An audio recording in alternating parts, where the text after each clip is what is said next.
Damos espacio a preguntas y respuestas de los compañeros o de los asistentes.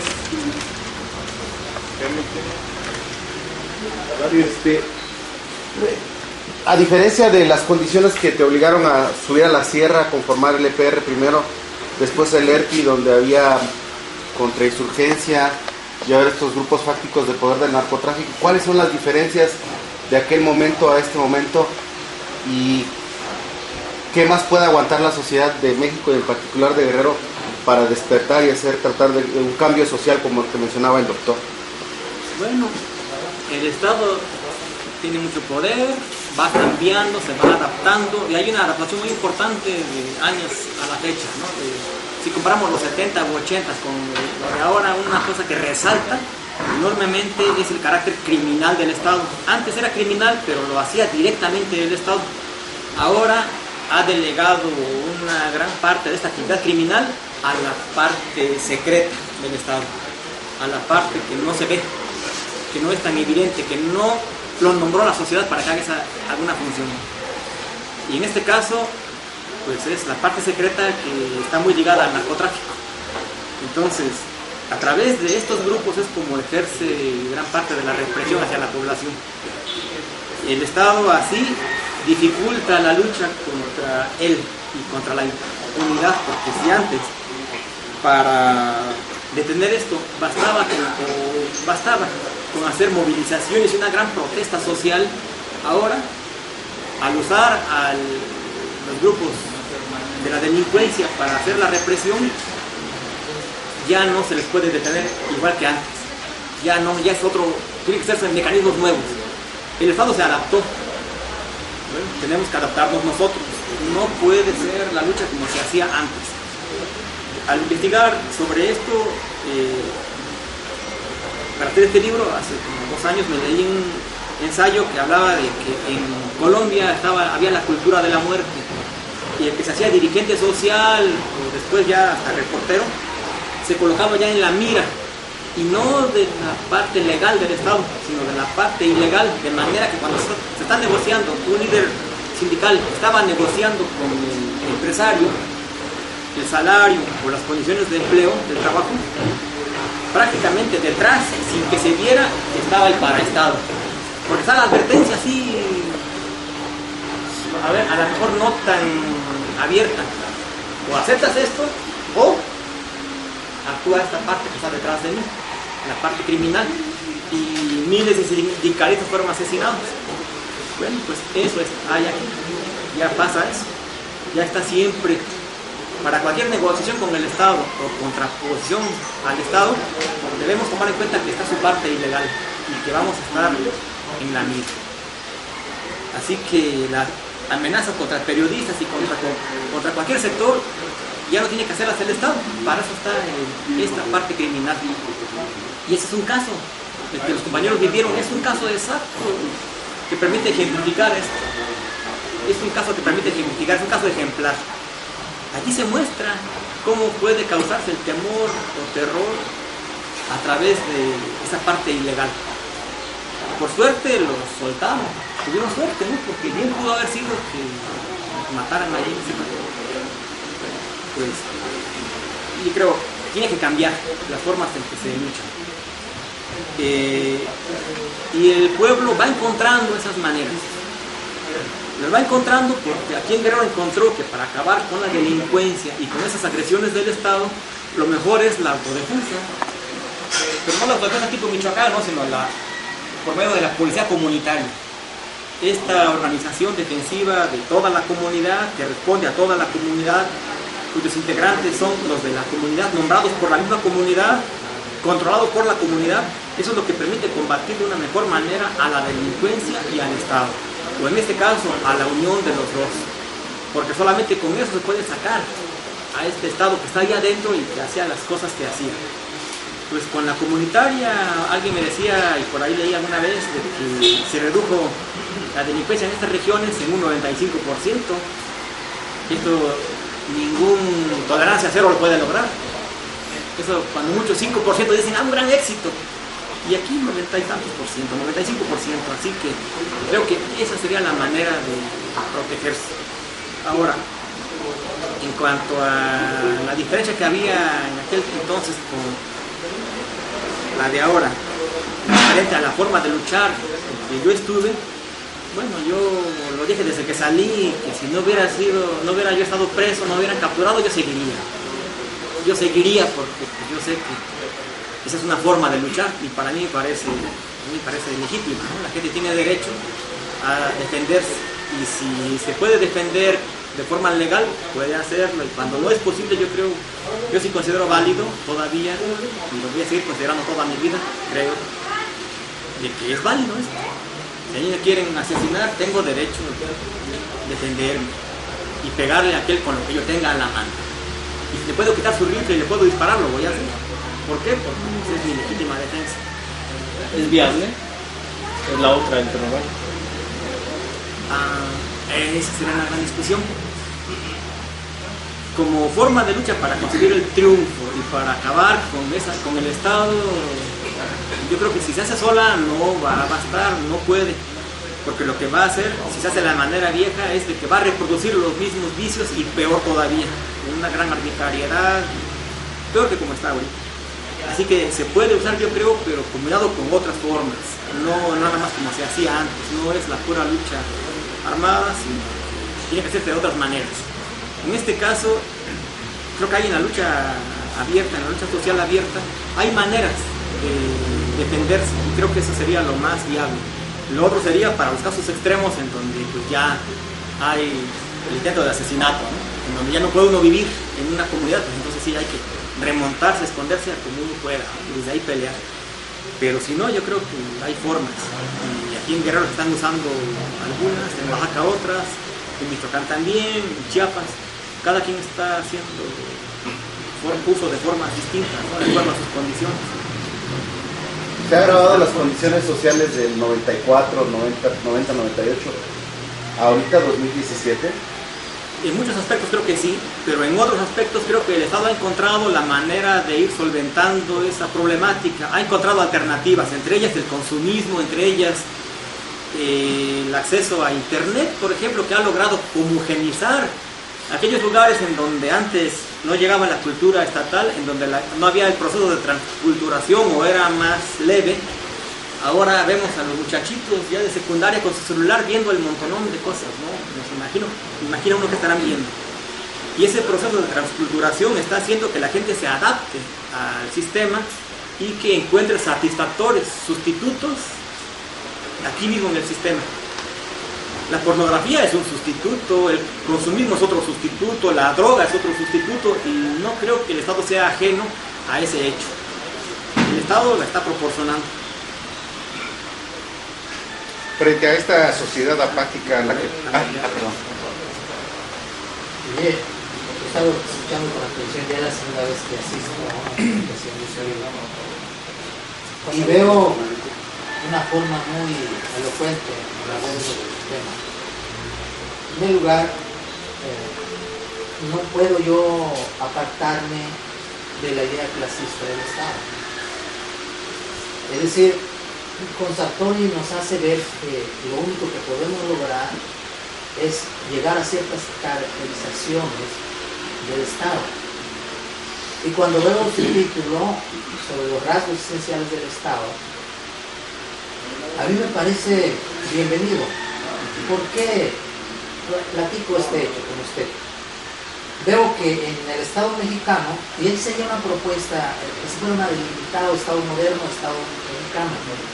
Porque cada Estado en cada nación tiene una caracterización muy especial.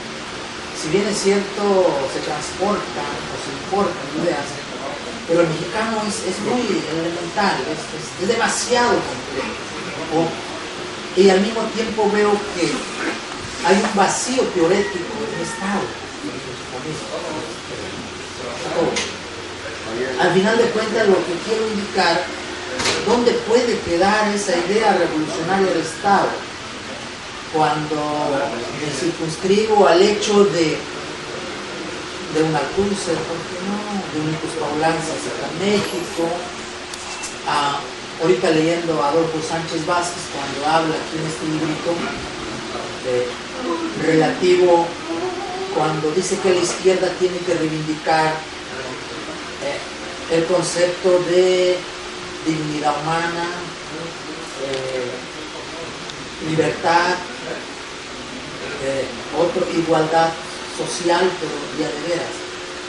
Y dice este hecho de que se olvida.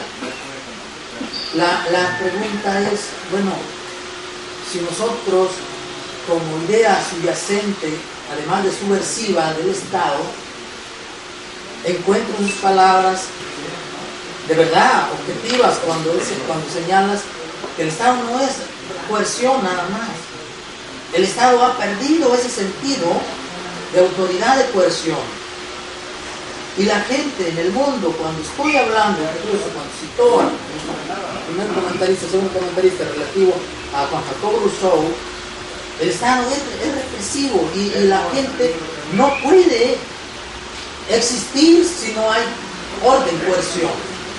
Incluso con Hobbes y unas cosas imaginarias como será el poder.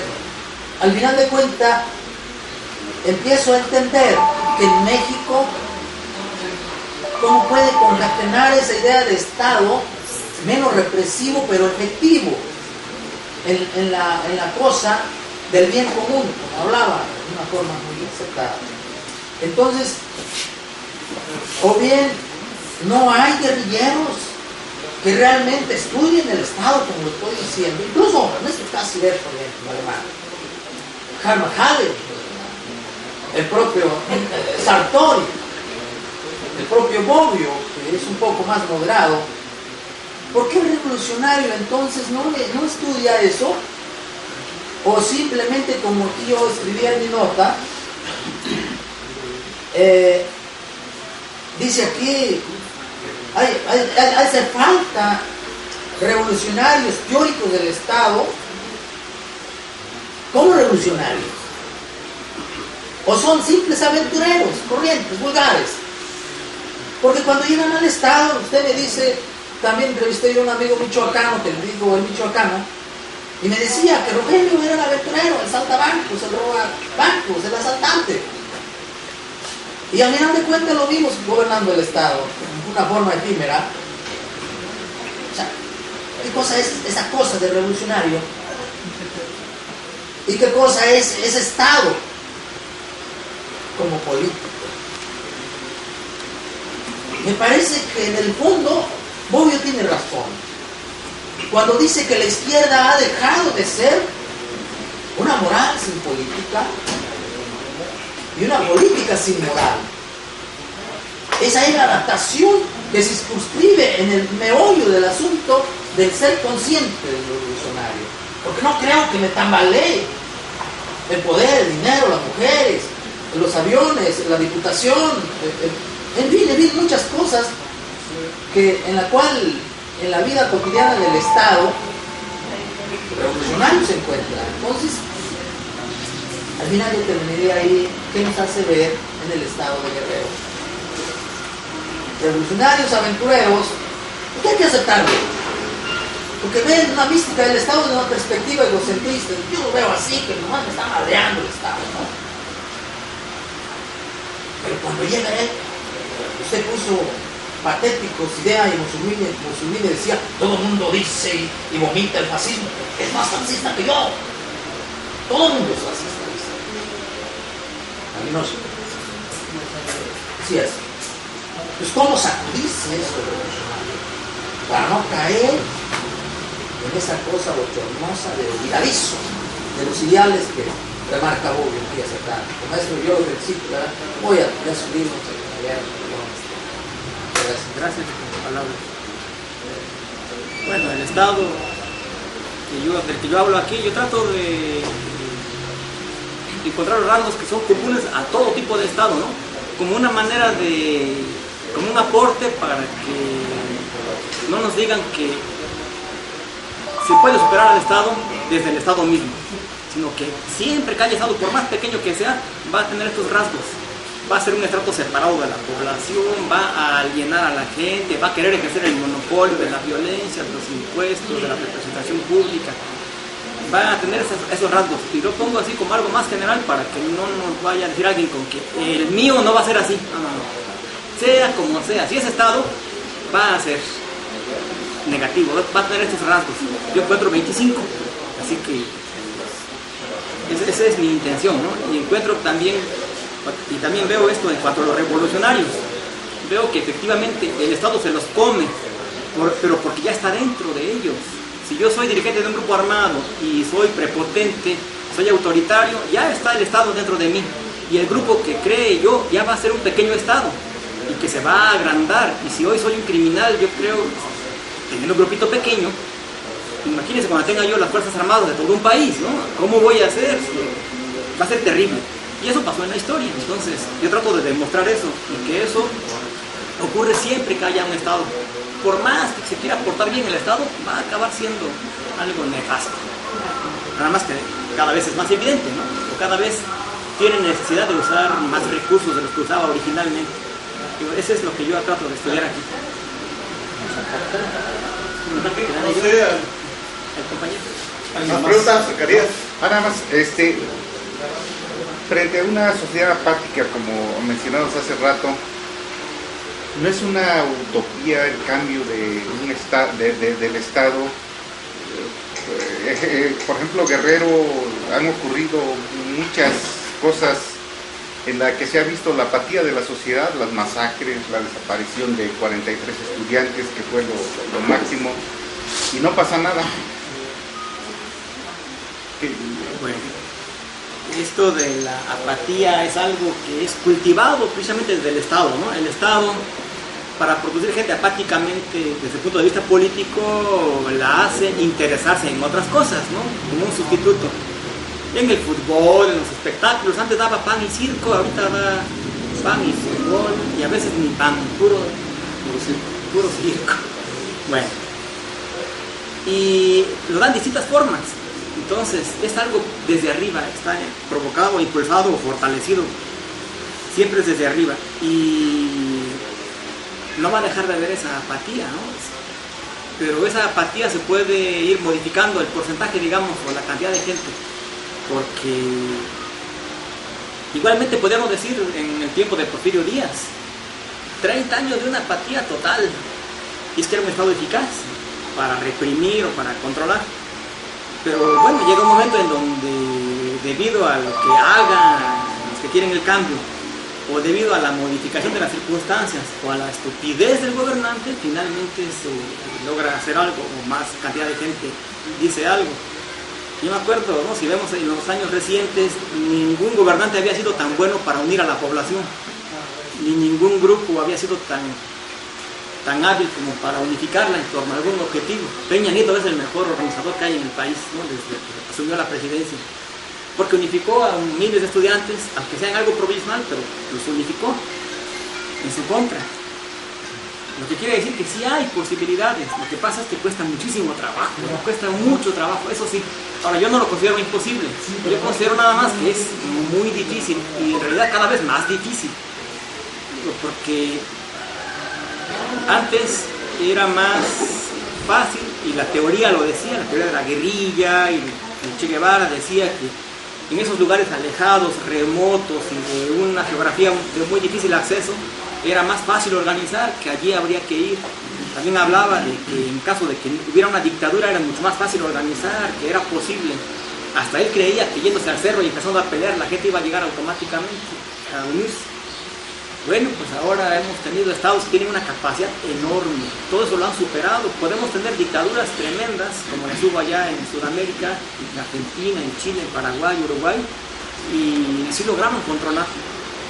Y además, cuando la sociedad ha presionado para el cambio, han logrado que el cambio se dé de forma ordenadita hacia donde a ellos no les perjudique.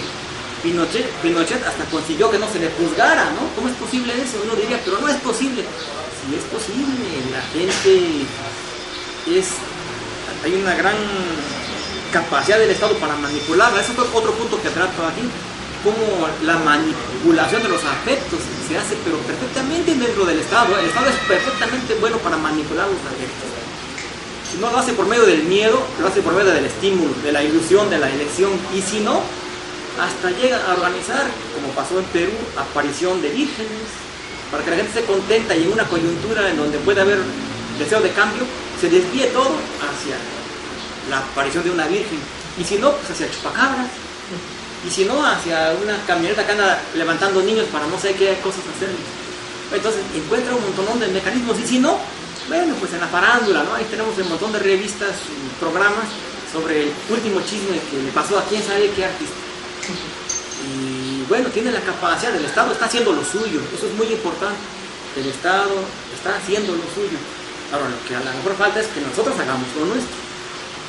Y esto implica bastante tiempo. Él tiene los medios de comunicación, el dinero. Bueno, no tenemos dinero, pero a lo mejor podemos ver medios alternativos por dentro de los medios. Que ya existen los grandes medios, pudiera haber, hay esas voces, ¿no? Aquí tenemos varios de ellos que se abren paso y aunque sean esos medios que están en manos de gente que no está a nuestro favor, al favor del pueblo, pero se pueden colar noticias, opiniones, y eso es muy, muy importante. Si se junta todo en un torrente, se va a facilitar un poquito más.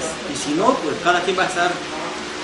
Hace unos días tenía que ir a una conferencia, me cambiaron el título de repente, pero daba pie como para hacer comparación con figuras literarias o musicales. En este caso se me ocurría a mí la imagen de la nave de los locos. El Bosco hace un cuadro, dije, si yo hiciera un cuadro de la nave de los locos, pondría una nave en donde cada quien está remando para un lado distinto. Alguien está arriando la vela y otro la está poniendo. Alguien está tirando el ancla y otro la está jalando, la está enredando. Así es la sociedad, desgraciadamente. Y el Estado tiene que ver con eso. Hace que nos enredemos y que nos envolvemos en bronquitas chiquitas. A veces cuando hay problemas grandes, el Estado inventa problemas pequeños para que todo se concentre hacia allá. Y si no hay, lo crea problemitas, crea distracciones y funciona. El Estado es hábil para eso, tiene psicólogos, tiene psiquiatras, tiene psicoanalistas. En Perú, Vladimiro Montesinos y Fujimori tenían a su lado un psiquiatra y era el que programaba lo que llamó él, estos psicosociales, le llamaba él, esta invención de fenómenos raros para entretener a la gente. A veces eran los ovnis, a veces era una virgen, a veces era un conflicto, o que nació un niño con dos cabezas. Y era desde el Estado esta publicidad. Tiene mucha habilidad, pues. Oye, ¿qué tu opinión acerca del papel ahorita en este proceso electoral, de la estrategia de López Obrador de no permitir la participación de la ciudadanía en movilizaciones, como en el Estado de México, a pesar de que la gente está pidiendo y denunciando que hay fraude? Pues creo que a las personas se les conoce por sus antecedentes. Hay un antecedente clarito de Obrador en las elecciones pasadas, en donde ¿qué hizo con la capacidad de movilización de la población? Él fue el que la controló, él fue el Estado. Él fue el Estado que controló la capacidad de movilización y evitó que se saliera del caos. Es él mismo. Entonces, no era imposible que pasara esto en el Estado de México y tampoco es imposible que pase ahorita en el 18. Es más, yo diría que es casi seguro que eso va a pasar. Es ya un modelito, tiene un marco de referencia que es el estrictamente institucional y no salirse para nada de esto. Y más en esta ocasión porque él está pensando en el 2018 y si sabe que si provoca problemas o surgen problemas a raíz de lo que pasó aquí en el Estado de México, se va a ver perjudicado en el 18 y eso le interesa mucho. Él es una persona que tiene tratos con grandes empresarios. Y esos grandes empresarios no son partidarios de un cambio radical. Y en todo caso el cambio que sea ordenadito, ¿no? Hacia donde sea, pero ordenadito para que pueda ser sometido a control. Entonces yo no esperaría otra cosa de este señor, ni de su partido. Sería un milagro que pasara algo distinto. ¿Puede haber alguna efervescencia previa a la elección?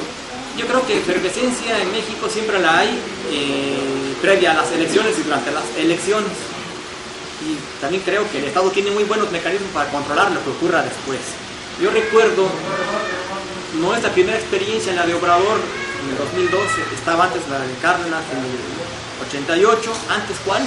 Enríquez Guzmán en el 52, antes ¿cuál otra? Juan Andreu Almazán, por ahí por el 40, y antes la de José Vasconcelos. Es una serie de casos en los cuales se genera una gran expectativa en la población y masivamente la población vota. Puede ser la derecha en ocasiones, ¿no? Como Vasconcelos o como en el caso de Juan Andreu Almazán, pero canalizan el afán de cambio. Sin embargo, y prometen incluso que se van a levantar en armas. Ahí está Vasconcelos, hay por allí, si quieren consultarlo, por ahí encuentran el plan de Guaymas. Es ridículo el plan de Guaymas, en donde dice que me voy al extranjero, pero volveré cuando haya alguna fuerza capaz de sostenerme. Y él en el extranjero, esto lo hizo él. ¿Y qué hizo Juan Andreu Almazán? Al extranjero. ¿Y qué hizo Miguel Enríquez? Él se quedó en el país a hacerse empresario. Era empresario y se hizo más rico todavía. Todos. ¿Y Cuauhtémoc? Bueno, ¿quién es Cuauhtémoc ahorita? ¿Quién hace caso a Cuauhtémoc? Yo creo que ya muy poquitita gente. Bueno, lo que quiero decir con esto es de que existe la capacidad del Estado mexicano para frenar. Y a veces no es por medio de la represión, puede bastar la simple amenaza y a veces la muestra de su poder. Con Enríquez Guzmán hay gente que habla que hubo 200 muertos ahí en la Alameda. Hay gente que habla de 500 muertos, hay gente que los 200 muertos que diga, hay gente que habla de 40 o 70 aún. Pero controló el posible descontento. Y una cosa también quiero señalar, que señalo no en otro libro que estoy haciendo, muestro que lo peor de todo que puede ocurrir es que cuando alguien genera expectativa de un cambio y hay fraude electoral, esa generación de expectativas con el fraude es mortal para la gente, ya no quiere participar. Peor todavía cuando a ese fraude estatal le agregamos el fraude del dirigente, porque es un fraude.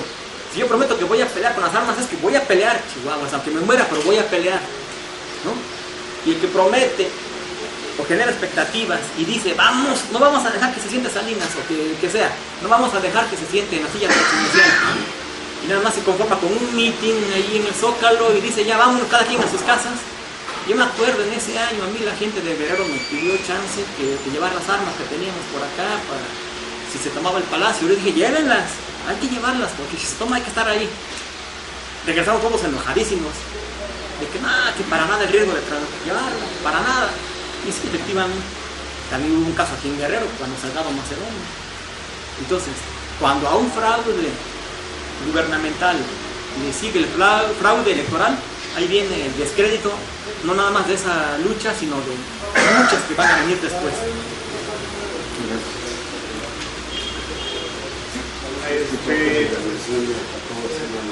Sí,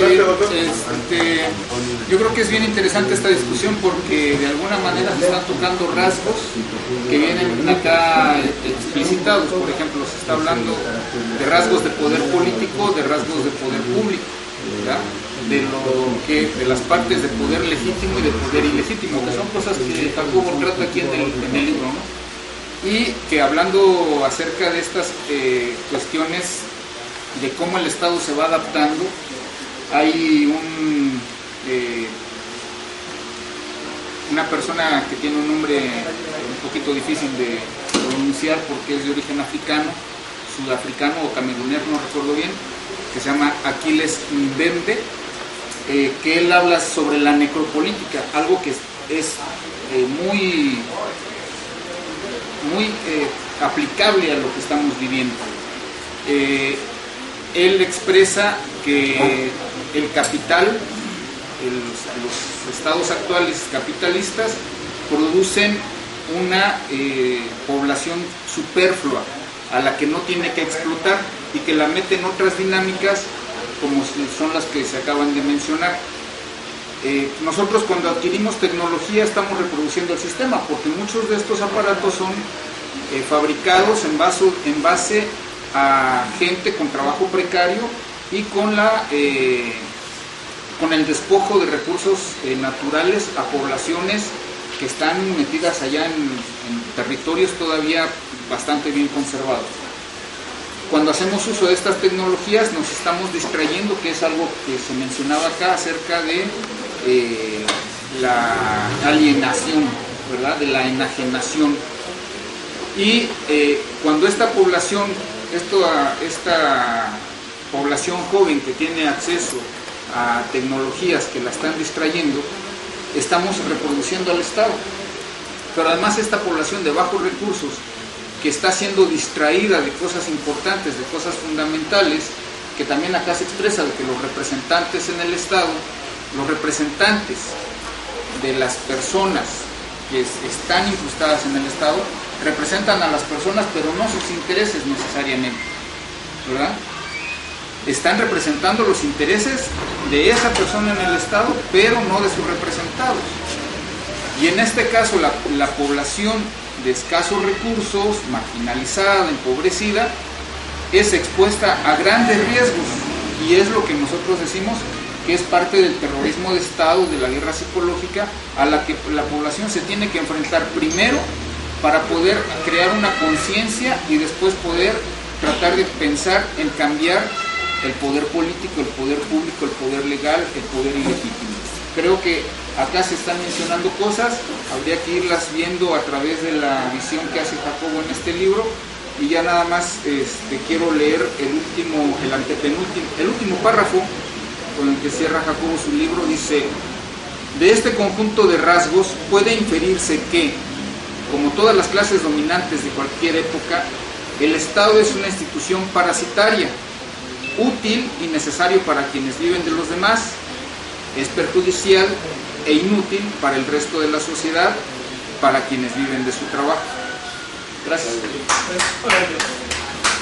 Damos paso a la participación de Manuel Olivares del Centro Morelos. Bueno, nada más así como muy cortito, pues darle la bienvenida a esta gran obra que ha hecho el compañero Jacobo Silva Nogales, porque de alguna manera representa la evolución del concepto clásico de lo que es el Estado. Y en esta evolución de la sociedad, pues también, como él ya lo dijo, el Estado va evolucionando. Evoluciona, y en él de alguna manera se plasman tanto las leyes como las categorías de la dialéctica.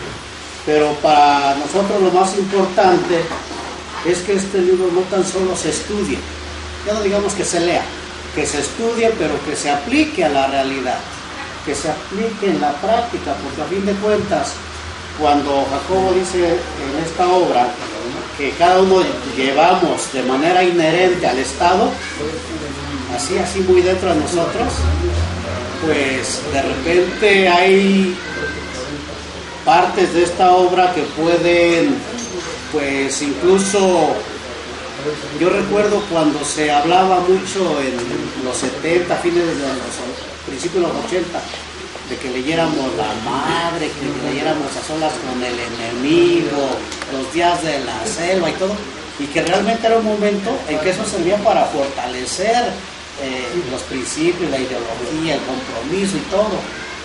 Y hoy, si ponemos a la gente a leer ese libro o ese tipo de novelas, pues prácticamente lo que más logramos es miedo. Tampoco así, tampoco esto pasa. Y también aquí, con esta obra nos puede pasar lo mismo. Bueno, pues entonces, ¿cómo voy a confiar en él? Si a lo mejor, así como es, lleva al Estado adentro y lo manifiesta cada rato. O él, a lo mejor, al rato, aquí va a buscar una diputación.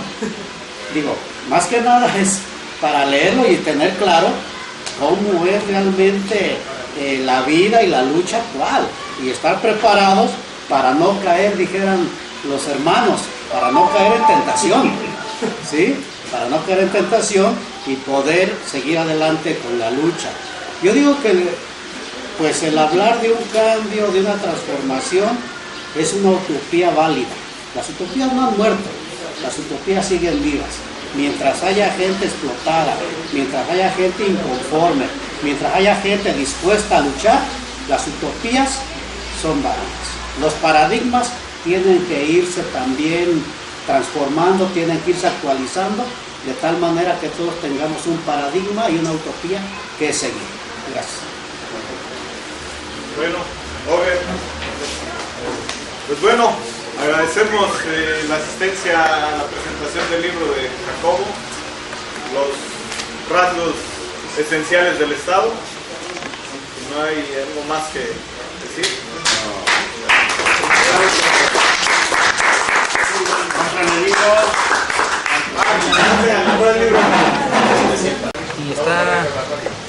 modernizándose, está agarrando un solo modelo que es el que impulsa desde el mismo Estado y desde las clases poderosas tendencias, ¿sí? Impulsa mucho el consumismo, porque antes la gente no conocía las formas en que se vive allá en otros medios, y ahora ya como las conoce y las está viendo diariamente, entonces le surge el deseo de vivir de esa manera, de tener tantas y tantas cosas que se ven, que todo su contento se desvía, o todas sus posibilidades de hacer algo se desvían hacia conseguir eso. Y es el consumismo, pues. Mató a la ideología, o está matando a las ideologías. Sí.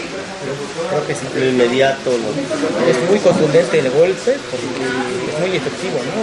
Yo creo por eso regalan en las escuelas, no sé si aquí en el DF regalan las laptops, o mínimamente la tablet, la regalan. Sí, Internet tuvo su auge, ¿no? De primera instancia fue la alternativa para vencer a los medios convencionales. Sí. Pero tiene el efecto a la inversa ahora. Ahora, la televisión también está siendo usada como eso, ¿no? ¿Cuándo se había visto hace años o décadas atrás que el gobierno estuviera regalando televisiones? Está regalando televisiones, no es algo gratuito, ¿no? En realidad pareciera que regala, no, está introduciendo un agente suyo dentro de la propia casa. Ahora, más todavía cuando sabemos, se publicó en Wikileaks, que las televisoras Samsung tienen cámara y televisión para que lo vigilen a uno dentro de la casa. Eso salió, tiene cosa de mes y medio, 2 meses, y consultan por allí lo que salió en Wikileaks. Van a ver, las Samsung tienen esa posibilidad. ¿Y cuáles son las que regalaban? Sí, claro. Muy bien. Ahora bien, Jacobo, y esas preguntas duelen a veces, pero en el común denominador de las personas, en el subconsciente, vaya, la figura del guerrillero fue desplazada por la del sicario.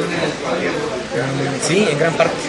El sicario es el modelo en gran parte de la sociedad. Hay estadísticas que hablan, hace tiempo me leía unas se referían a Tijuana, que hablaban que más o menos el 18% de chamacos de secundaria querían ser sicarios y estaban esperando salir de la escuela para ya poderse dedicar.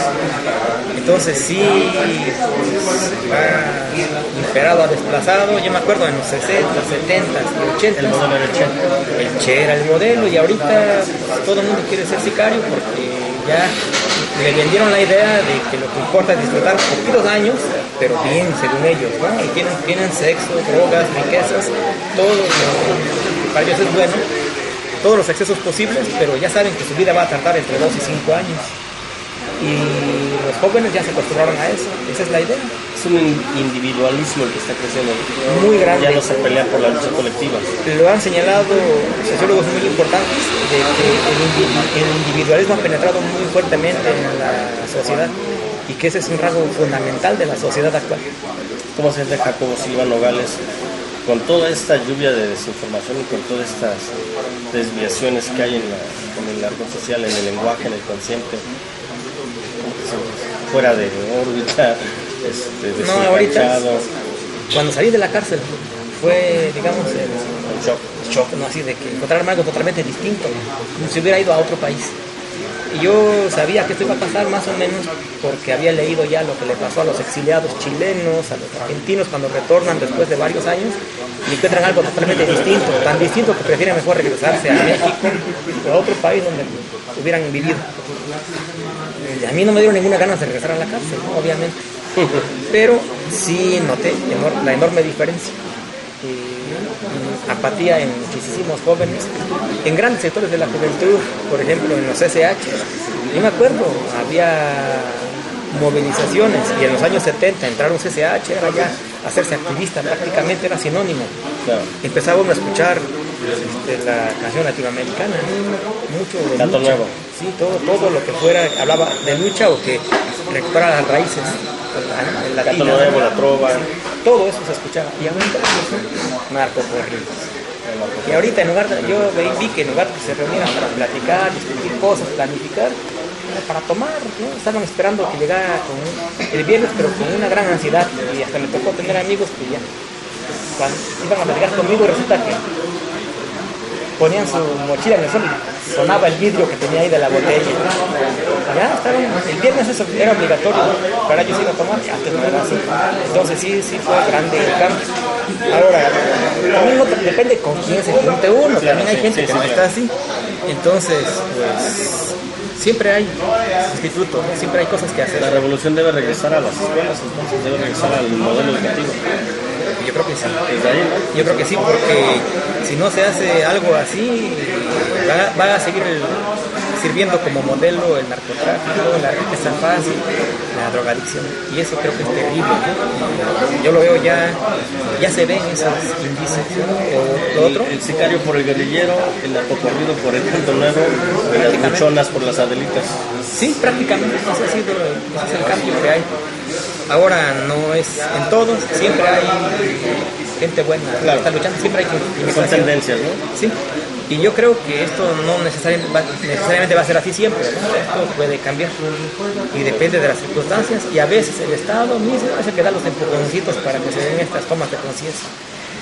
No se habían visto en muchos años manifestaciones como las que se vieron ahora después de las 43. Sí, claro. Eso fue el Estado el que ayudó a eso, ¿no? Entonces, estos excesos estatales, y a veces no son excesos, es parte de su labor cotidiana, hacen que la gente reaccione. Gracias, Jacobo. Muy amable.